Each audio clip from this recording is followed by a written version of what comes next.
شروع اللہ کا نام لے کر جو بڑا مہربان نہایت رحم والا ہے۔ کاف ہا یا عین صاد، یہ تمہارے پروردگار کی مہربانی کا بیان ہے جو اس نے اپنے بندے زکریا پر کی تھی جب انہوں نے اپنے پروردگار کو دبی آواز سے پکارا اور کہا کہ اے میرے پروردگار، میری ہڈیاں بڑھاپے کے سبب کمزور ہو گئی ہیں اور سر سفید بالوں کی وجہ سے چمکنے لگا ہے، اور اے میرے پروردگار، میں تجھ سے مانگ کر کبھی محروم نہیں رہا، اور میں اپنے بعد اپنے بھائی بندوں سے ڈرتا ہوں، اور میری بیوی بانجھ ہے، پھر بھی مجھے اپنے پاس سے ایک وارث عطا فرما جو میری اور اولاد یعقوب کی میراث کا مالک ہو، اور اے میرے پروردگار اس کو خوش اخلاق بنائیو۔ فرمایا اے زکریا، ہم تم کو ایک لڑکے کی بشارت دیتے ہیں جس کا نام یحییٰ ہوگا، اس سے پہلے ہم نے اس نام کا کوئی شخص پیدا نہیں کیا۔ انہوں نے کہا کہ پروردگار، میرے ہاں کس طرح لڑکا ہوگا جبکہ میری بیوی بانجھ ہے اور میں بڑھاپے کی اس حالت کو پہنچ گیا کہ سوکھ گیا ہوں؟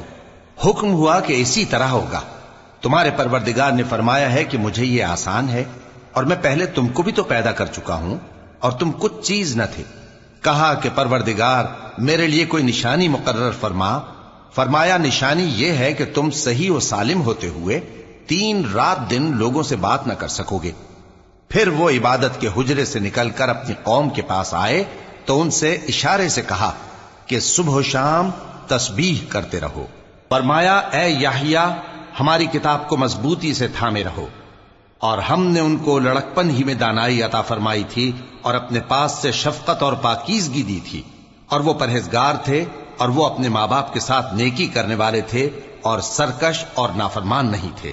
اور جس دن وہ پیدا ہوئے اور جس دن وفات پائیں گے اور جس دن زندہ کر کے اٹھائے جائیں گے ان پر سلام ہے۔ اور کتاب یعنی قرآن میں مریم کا بھی تذکرہ کرو، جب وہ اپنے لوگوں سے الگ ہو کر مکان کے مشرقی حصے میں چلی گئیں، پھر انہوں نے ان کی طرف سے پردہ کر لیا تو ہم نے ان کی طرف اپنا فرشتہ بھیجا، سو وہ ان کے سامنے ایک خوبصورت مرد کی صورت میں آیا۔ مریم بولی کہ اگر تم پرہیزگار ہو تو میں تم سے بچنے کے لیے رحمان کی پناہ لیتی ہوں۔ فرشتے نے کہا کہ میں تو تمہارے پروردگار کا بھیجا ہوا یعنی فرشتہ ہوں، اور اس لیے آیا ہوں کہ تمہیں پاکیزہ لڑکا بخشوں۔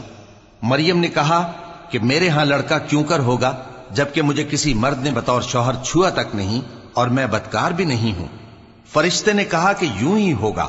تمہارے پروردگار نے فرمایا کہ یہ مجھے آسان ہے اور میں اسے اسی طریق پر پیدا کروں گا تاکہ اس کو ہم لوگوں کے لیے اپنی طرف سے نشانی اور ذریعہ رحمت بنائیں، اور یہ کام مقرر ہو چکا ہے۔ چنانچہ وہ اس بچے کے ساتھ حاملہ ہو گئیں اور اسے لے کر ایک دور جگہ چلی گئیں۔ پھر درد ذہ ان کو کھجور کے تنے کی طرف لے آیا، کہنے لگیں کہ کاش میں اس سے پہلے مر چکتی اور بھولی بسری ہو گئی ہوتی۔ تب ان کے ٹیلے کے نیچے کی جانب سے فرشتے نے ان کو آواز دی کہ غمناک نہ ہو، تمہارے پروردگار نے تمہارے نیچے ایک چشمہ پیدا کر دیا ہے، اور کھجور کے تنے کو پکڑ کر اپنی طرف ہلاؤ، وہ تم پر تازہ عمدہ کھجوریں گرائے گا، تو کھاؤ اور پیو اور آنکھیں ٹھنڈی کرو۔ اگر تم کسی آدمی کو دیکھو تو کہنا کہ میں نے اللہ کے لیے روزے کی منت مانی، تو آج میں کسی آدمی سے ہرگز کلام نہیں کروں گی۔ پھر وہ اس بچے کو اٹھا کر اپنی برادری والوں کے پاس لے آئیں۔ وہ کہنے لگے کہ مریم، یہ تو نے برا کام کیا۔ اے ہارون کی بہن، نہ تو تیرا باپ ہی برا آدمی تھا اور نہ تیری ماں ہی بدکار تھی۔ تو مریم نے اس بچے کی طرف اشارہ کیا۔ وہ بولے کہ ہم اس سے کہ گود کا بچہ ہے کیسے بات کریں؟ بچے نے کہا کہ میں اللہ کا بندہ ہوں، اس نے مجھے کتاب دی ہے اور نبی بنایا ہے، اور میں جہاں ہوں اور جس حال میں ہوں اس نے مجھے صاحب برکت بنایا ہے، اور جب تک زندہ ہوں مجھ کو نماز اور زکوٰۃ کا ارشاد فرمایا ہے، اور مجھے اپنی ماں کے ساتھ نیک سلوک کرنے والا بنایا ہے اور سرکش و بدبخت نہیں بنایا، اور جس دن میں پیدا ہوا اور جس دن مروں گا اور جس دن زندہ کر کے اٹھایا جاؤں گا مجھ پر سلام ہے۔ یہ مریم کے بیٹے عیسیٰ ہیں، اور یہ سچی بات ہے جس میں لوگ شک کرتے ہیں۔ اللہ کو شایع نہیں کہ کسی کو بیٹا بنائے، وہ پاک ہے۔ جب کسی چیز کا ارادہ کرتا ہے تو اس کو یہی کہتا ہے کہ ہو جا، تو وہ ہو جاتی ہے۔ اور بے شک اللہ ہی میرا اور تمہارا پروردگار ہے، تو اسی کی عبادت کرو، یہی سیدھا رستہ ہے۔ پھر اہل کتاب کے فرقوں نے باہم اختلاف کیا، سو جو لوگ کافر ہوئے ہیں ان کو بڑے دن یعنی قیامت کے روز حاضر ہونے سے خرابی ہے۔ وہ جس دن ہمارے سامنے آئیں گے